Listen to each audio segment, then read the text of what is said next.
Hi, my name is Stephanie, and this is my psychomotor assessment. By the end of my lesson, I hope that you'll be able to accurately attain a peripheral pulse on a patient.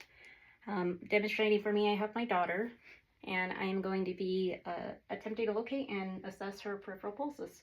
So what you will want to have your patient do is sitting down. You will want their hand either resting on a table or at heart level of the patient. You want to identify where the radial pulse is at.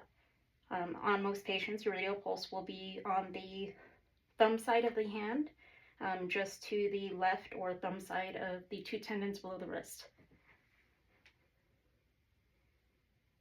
So I'm going to locate that on her now. After you find your palpable pulse, you want to count and assess your pulse for 30 seconds, and then multiply that number by 2 to get your full reading. I'm going to use a stopwatch, but you can use a wristwatch or a clock on the wall. And I'm going to begin counting now.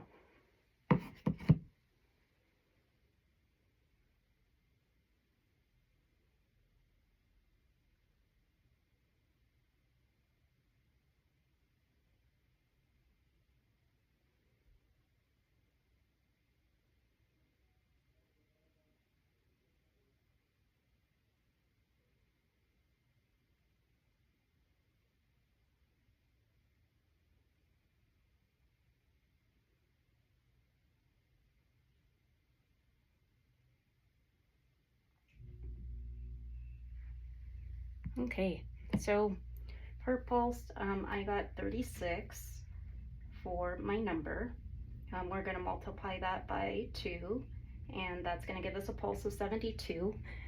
If your patient, while you're palpating your pulse, you should be feeling for your patient's strength in their pulse, whether or not their rhythm is regular or irregular, and then you want to take into consideration factors about your patient. If your patient is pediatric, their pulse range is going to be different than an adult. This patient is considered adult size, so her pulse should be between 60 and 100 beats per minute. And then to verify that my count was correct, I'm going to use the pulse ox onto her finger, and we'll obtain a reading with the pulse ox and compare. 71. Okay.